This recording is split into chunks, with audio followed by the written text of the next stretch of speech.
Everyone, welcome to my channel. I am Simran Sahani और आज मैं आपको पढ़ाऊंगी क्लास 10th की इंग्लिश का chapter Nelson Mandela long walk to freedom. तो बेसिकली आप लोगों को ये चैप्टर डिफ़िकल्ट लगता है बिकॉज ये नेल्सन मंडेला ने जो स्पीच दी थी इसमें वो लिखी है। तो who was Nelson Mandela? Nelson Mandela was the first black president. Okay, तो उस समय पे देखो जैसे इंडिया के ऊपर ब्रिटिशर्स रूल करने आए थे, वैसे ही अफ्रीका में, साउथ अफ्रीका में जो वाइट पीपल थे वो ब्लैक को बहुत ज़्यादा ऑप्रेस करते थे। एंड इन फैक्ट जितना इंडिया में था ना कलोनियलिज्म, उससे काफ़ी ज़्यादा जो ब्लैक पीपल के साथ होता था that was much more level. ठीक है, बहुत ज़्यादा एक्सट्रीम होता था, इतना इंडियंस के साथ नहीं होता, उससे भी ज़्यादा लेवल पे ऑपरेशन आप कह सकते हो वो करते थे white people of South Africa to the black people. तो काफ़ी सारा संघर्ष हुआ, जैसे इंडिया के अंदर हुआ, नेशनलिस्ट मूवमेंट हुए और बहुत मुश्किल से जो फ्रीडम स्ट्रगल के बाद फ्रीडम मिली अफ्रीका को। ठीक है, तो साउथ अफ्रीका की जगह बस अफ्रीका बोल देते हैं but basically it's south Africa. तो इतने सारे फ्रीडम स्ट्रगल के बाद साउथ अफ्रीका को फ्रीडम मिलती है।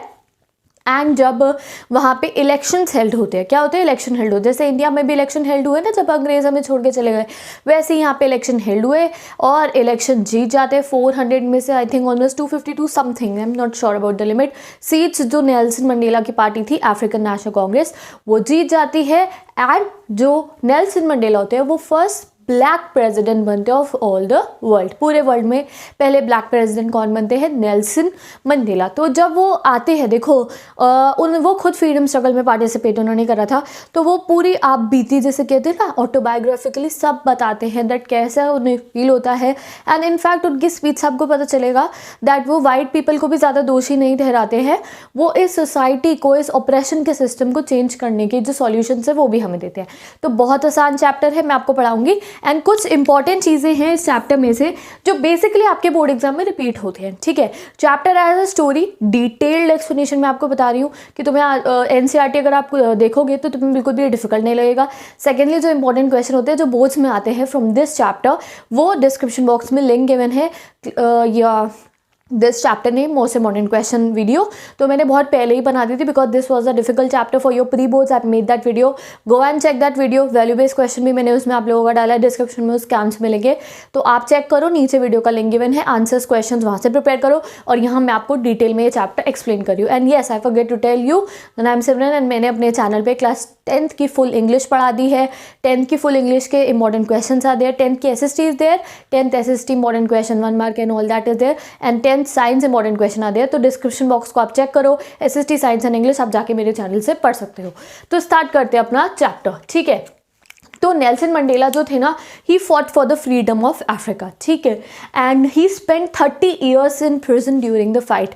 30 साल, जैसे जवाहरलाल नेहरू, महात्मा गांधी इतने समय समय तक प्रिजन में रहते थे ना ब्रिटिशर्स के टाइम पे, वैसे ही ये भी अपार्थीड के टाइम पे 30 ईयर्स तक प्रिजन में रहा। हमने 9th क्लास में और 8th क्लास में पढ़ा था अफ्रीकन नेशनल कांग्रेस के बारे में, अपार्थीड सिस्टम के बारे में। ठीक है, पूरे वर्ल्ड में जो अफ्रीका था ना उसको क्रिटिसाइज करा जाता था, वहाँ पे लोगों को क्रिटिसाइज करा जाता था because of the apartheid. In fact जो महात्मा गांधी थे उन्होंने भी कई बार लेटर्स लिख के प्लीड करा था कि ये सिस्टम को ख़त्म कर दे। तो पूरा वर्ल्ड इस चीज़ से परेशान था, not only the south Africa. तो देखते हैं क्या हुआ। 1994 के अंदर free elections first time held हुए इन साउथ अफ्रीका, जो मैंने आपको बता दिया है। And Nelson Mandela became the first black president. ठीक है, अब जब फर्स्ट इंडिपेंडेंट गवर्नमेंट इस्टेब्लिश हुई, पहली बार इंडिपेंडेंट गवर्नमेंट यानी कि डेमोक्रेसी इस्टेब्लिश हो गई थी हमारे साउथ अफ्रीका के अंदर, डेमोक्रेसी इस्टेब्लिश हुई। जो वो थे, जो गोरे लोग थे, जो वाइट पीपल थे, उन्होंने अपना कॉलोनियलिज्म रूल ख़त्म कर दिया, यूनिवर्सल एडमिनिस्ट्रेशन के ऊपर इलेक्शन हुए एंड डेमोक्रेसी से जो प्रेसिडेंट बन जाते हैं नेल्सन मंडेला। ठीक है, तो जब प्रेसिडेंट बनते हैं तो इनॉग्रेशन सेरेमनी होती है, जैसे प्रधानमंत्री मोदी जी जीतते हैं या जब कोई भी प्राइम मिनिस्टर जीतते हैं तो उनकी इनॉग्रेशन सेरेमनी होती है जिसमें आके वो ओथ टेक करते हैं। तो वो वाली सेरेमनी होती है इनॉग्रेशन सेरेमनी ऑन 10th मई। ठीक है, तो ये सब नेल्सन मंडेला हमें बताते हैं। वो सेरेमनी कहाँ पे होती है, ये है आपका important 1 mark question for the MCQ। Ceremony होती है यूनियन बिल्डिंग पे, amphitheatre in Pretoria. I think I am pronouncing in wrong, Pretoria, ठीक है। तो यहाँ पे होती है इनकी inauguration ceremony. This is a 1 mark question. ये इनॉग्रेशन सेरेमनी के अंदर मंडेला को पूरे वर्ल्ड को एड्रेस करना। तब you might be thinking that south Africa की इनॉग्रेशन सेरेमनी है तो पूरे वर्ल्ड को क्यों एड्रेस करना था, पूरे वर्ल्ड को स्पीच क्यों? क्योंकि पूरे वर्ल्ड की नजर थी इन फर्स्ट ब्लैक प्रेसिडेंट के ऊपर। International leaders all over the world से, अमेरिका हो गया, ब्रिटेन हो गया और इंडिया हो गया, हर जगह से जो लोग थे वो गए थे इस इनॉग्रेशन सेरेमनी के अंदर उसको अटेंड करने के लिए। तो उन सबको एड्रेस करना था आज नेल्सन मंडेला जी को। कब? 10 मई को। Okay, he told us that, उन्होंने हमें चैप्टर में बताया he came there with his daughter Zenani to address the event. तो उनकी डॉटर का नाम, this is also 1 mark question. MCQ आएंगे ना आपकी बार आपके एग्जाम में, तो यहीं से आएंगे वो एमसीक्यू, ठीक है। अब वो हमें ये भी बता देते हैं दैट वो प्रेसिडेंट बनते हैं, ठीक है। अब उसके बाद सेकंड डेप्यूटी प्रेसिडेंट कौन बनते हैं? Mister de clerk. ये भी 1 मार्क के लिए इंपॉर्टेंट है। Who was a second deputy president. तो ये सेकंड और फर्स्ट बहुत ध्यान से लर्न कर लो, एमसीक्यू में आएगा यहाँ से क्वेश्चन, ठीक है। तो mister de Klerk was the second deputy president and Thabo Mbeki was the first deputy president. And जो रियल प्रेसिडेंट बने थे वो कौन थे? हमारे नेल्सन मंडेला जी, ठीक है। तो ये तीनों चीज़ें आप क्रिस्टल क्लियर कर लो। अब उन्होंने हमें बता दिया दैट अब इतने समय बाद we got the hard earned freedom, है ना। वो अपनी स्पीच देने के लिए आते हैं, तो अब मैं आपको डिटेल में बताऊंगी दैट उन्होंने अपनी स्पीच के अंदर क्या क्या बोला।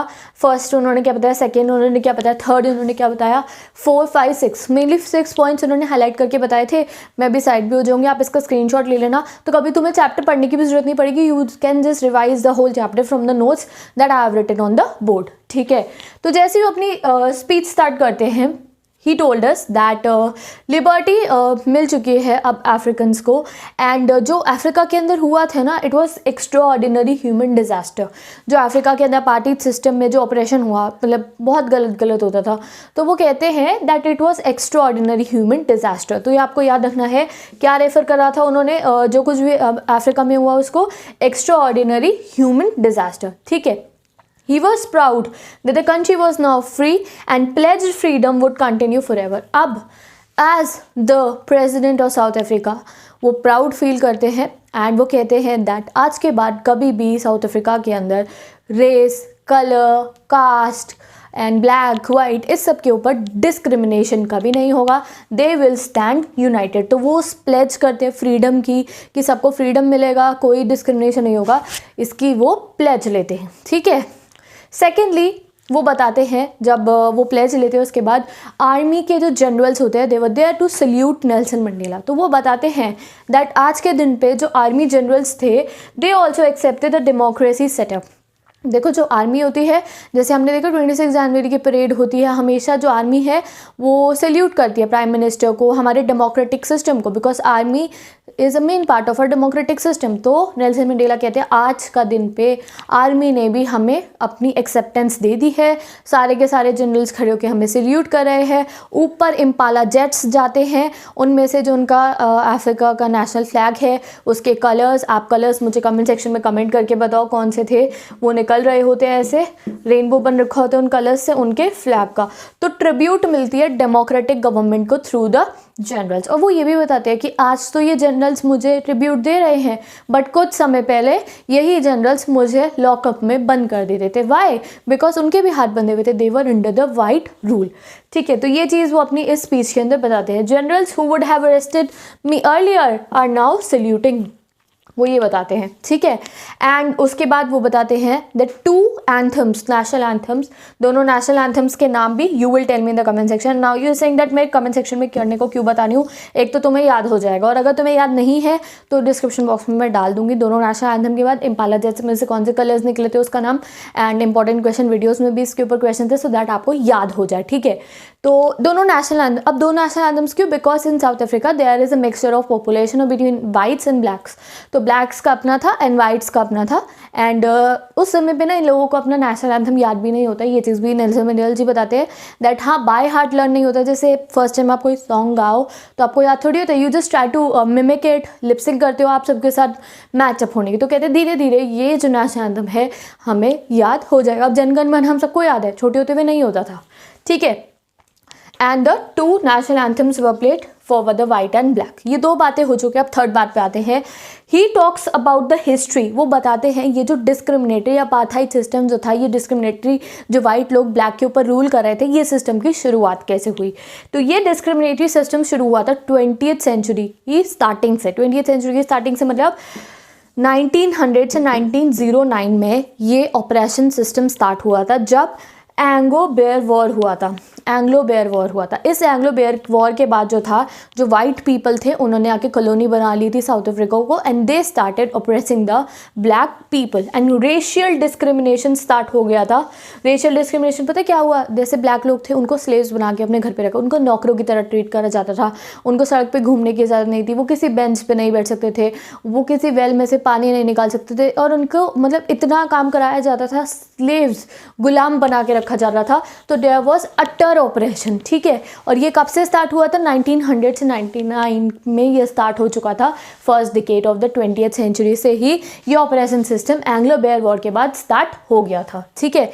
ये बात उन्होंने अपनी स्पीच में। उसके बाद उन्होंने क्या बताई फोर्थली अपनी स्पीच में, Mandela also talked about a good thing. उन्होंने एक और चीज़ बोली, उन्होंने कहा ठीक है ये जो फाइट हुई, ऑपरेशन हुआ, अपार्थाइड हुआ, इस पे एक अच्छी चीज़ ज़रूर हुई। अब तुम सोच रहोगे इस नेशनल फ्रीडम स्ट्रगल में एक अच्छी चीज़ क्या हुई, वो एक अच्छी चीज़ ये थी दैट अफ्रीका को एक ऐसे लोग मिले, एक ऐसे मेन मिले जिनमें करेज था। जैसे हम कहते हैं ना, इंडिया में नेशनल फ्रीडम स्ट्रगल हुआ ब्रिटिशर्स के टाइम पे, तो क्या हुआ, हमारे को इतने सारे नेशनल लीडर्स मिले, महात्मा गांधी, भगत सिंह, सुभाष चंद्र बोस, इतने सारे हमारे को लीडर्स मिले, करेजियस मैन मिले जो अपनी जान देने को तैयार थे अपनी पिट्टी के लिए। तो वही चीज़ नेल्सन मंडेला ने बताई है that Africa found men who had courage and wisdom and generosity. जैसे हमारे नेशनल लीडर्स है, जैसे मैंने आपको बताया Bhagat Singh and all that, सारे के सारे ऐसी उन्होंने अपने नेशनल लीडर्स का नाम बताया, Oliver Tambo's, Walter Sisulu, chief Luthuli and different names आपकी बुक में फोटोज़ बनी हुई है कुछ लीडर्स की। खाली नेल्सन मंडेला अकेले थोड़ी थे नेशनल फ्रीडम स्ट्रगल के अंदर। तो वो बताते हैं कि ठीक है, इस ऑपरेशन में एक अच्छी बात ज़रूर हुई दैट अफ्रीका को इतने करेजियस मेन मिले। In fact he talked about women also, जो अपना घर छोड़ के, जो अपने फैमिली को छोड़ के अपने जो देश था उसके लिए खड़े होने को, उसके लिए स्टैंड लेने को तैयार थी, ठीक है। And they were ready to fight the discrimination and the oppression, ठीक है। अब Nelson Mandela explain the meaning of courage. Courage मतलब शक्ति, फिरोशियस, ताकतवर। तो वो बताते हैं करेजियस वो नहीं होता जिसको डर नहीं लगता है, करेजियस वो नहीं होता जिसको डर नहीं लगता, करेजियस वो होता है जिसने अपने डर पे काबू पा लिया होता है और वो उससे आगे निकल चुका होता है। जैसे कहते हैं कि हाँ मैं इसका सामना कर लूँगा, ठीक है, डर के आगे जीत वाला सिंह, वही तो होते हैं करेजियस जो माउंटेन ड्यू पे क्या माउंट एवरेस्ट चढ़ जाते हैं, समझ रहे हो। तो यही चीज़ नेल्सन मंडेला जी बताते हैं। अब जो वाइट्स थे दे वर नॉट करेजियस, उनको तो डर ही नहीं था, वाई बिकॉज हम कह सकते हैं उनको कोई ऑपरेस नहीं करता, but blacks were at that time more courageous, Y because they stand up against that operation, ठीक है। तो नेल्सन मंडेला ये बताते हैं करेज कौन सा होता है, जब लोग अपने फियर्स को ओवरकम कर ले। इंग्लिश में बोलो तो जब आप अपने फियर को ओवरकम कर लो then we will call you courageous. अगर आपको फियर लग ही नहीं रहा है then we will not call you courageous. तो जो अपने फियर को ओवरकम करता है वो करेजियस होता है। एंड उस समय पे अफ्रीका के अंदर मेन एंड वुमेन दोनों ने ही ट्रेमेंडस करेज दिखाया था, ओके। सिक्स्थली बात करते हैं अबाउट द ऑपरेसर्स। ऑपरेसर एक होते हैं ऑपरेस्ड, OPPRESED, एक होते हैं ऑपरेस जो उस समय पे ब्लैक थे जिनके ऊपर अत्याचार हो रहा है, ठीक है। एक होता है ऑपरेसर जो अत्याचार कर रहा होता है। तो अब वो बताते हैं अत्याचार जो कर रहे होते हैं उनके लिए, वो कहते हैं hatred is taught to the people, यानी कि जो नफरत है ना, ऐसा नहीं है कि बचपन से जब कोई पैदा होता है तो उसे पता होता है। जैसे आप किसी छोटे बच्चे को देखो, उसे कोई फ़र्क नहीं पड़ता सामने वाला काला है या सामने वाला गोरा है। अगर उसे काला इंसान प्यार कर रहा है तो उसे काले इंसान के पास जाना पसंद होगा, अगर गोरा इंसान प्यार कर रहा है तो गोरे इंसान के पास जाना पसंद होगा, फॉर एग्जाम्पल। तो बचपन से हमारे अंदर ये हेट्रेड नहीं होती है एंड डिफरेंसेस नहीं होते कि क्या गोला क्या काला, ये सब हमें सोसाइटी सिखाती है ये नफरत करने की। ये ब्लैक्स हैं, जैसे इंडिया में होते थे, ये ब्राउन्स है, ये डॉगीज़ हैं, ऐसे लिख देते थे बाहर। तो ये चीज़ सोसाइटी सिखाती है, तो ये नफरत सोसाइटी ने डाली है। तो नेल्सन मंडेला कहते हैं कि ये नफरत सोसाइटी बाहर भी निकाल सकती है, और वो कहते हैं इस नफरत को बाहर कैसे निकाल सकते हैं हम, through love. Why? Because love is naturally in our body. तो जो लव होता है, जो प्यार होता है, वो बचपन से ही हमारे में होता है, वो बॉर्न होने से पैदाइशी हमारे अंदर लव होता है। कैसे होता है? Motherly love. गर्लफ्रेंड बॉयफ्रेंड वाला लव नहीं होता हमें बचपन से। एक जो छोटा बेबी होता है उसको अपनी मदर से इतना प्यार होता है और उसको अपनी मदर की आवाज़ की पहचान, उसके टच की पहचान। अगर एक कमरे में अगर आप एक छोटे बेबी को छोड़ दो और अगर उसकी मम्मी अंदर आएगी तो उसे पता होगा कि उसकी मदर है, और अगर कोई डिफरेंट इंसान अंदर आएगा तो उस छोटे 1 दिन के या 2 दिन के बच्चे को भी पता होता है कि वो उसका मदर नहीं है। वाई?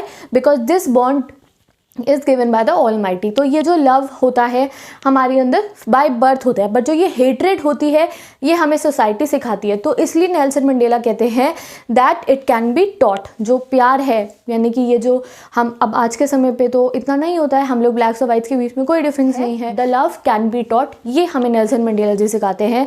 ये कहते हैं कि ठीक है, ये जो डिस्क्रिमिनेशन पॉलिसी है ये भी इंसानों ने सिखाई है ना, तो लव करना भी इंसान सीख सकते हैं। ये कह के वो अपने स्पीच को एंड कर देते हैं। Okay, now he give us autobiographical content. अब वो अपनी स्पीच खत्म करने के बाद अब हम उनके ऑटोबायोग्राफिकल कंटेंट के बारे में पढ़ेंगे। इसमें मेन सिर्फ 2 चीज़ें हैं, that the twin obligations that he told. Obligation मतलब कि अगर हम इस संसार में पैदा हुए हैं तो 2 चीज़ें हैं जो हमें करनी बहुत ज़रूरी हैं, ये नेल्सन मंडेला कहते हैं। और वो ट्विन ऑब्लिगेशन क्या थे? One was contribution to the family and one was contribution to the country. एक as a father, as a brother, as a husband and as a son कैसे कर्तव्य आप कह सकते हो, कितने क्या क्या करना चाहिए किसी मैन को, एंड फॉर अ कंट्री एक पेट्रियट की तरह उसे क्या करना चाहिए। ये हमारे ट्विन ऑब्लिगेशंस होते हैं। बट हमें नेल्सन मंडेला बताते हैं but in Africa one could not do such thing.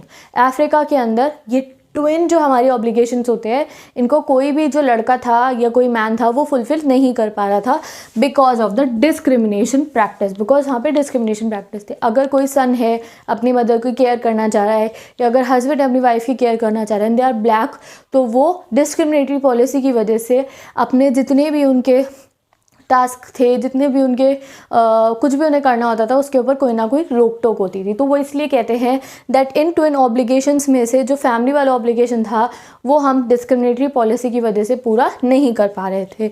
He said that अगर कोई अपनी फैमिली को प्यार करता था, अपनी फैमिली के लिए स्टैंड लेने की कोशिश करता था, तो उसे आइसोलेट करके प्रिजन में डाल दिया जाता था, यानी कि उसे जेल में बंद कर दिया जाता था और उसकी फैमिली से उसे दूर कर दिया जाता था। एंड ये बात करते करते नेल्सन मंडेला अपनी चाइल्डहुड के टाइम पे पहुंच जाते हैं। वो बताते हैं कि जब मैं छोटा था, मतलब उस समय पे ऑपरेशन स्टार्ट नहीं था, वो बताते हैं जब मैं छोटा था तो I was free to enjoy my life.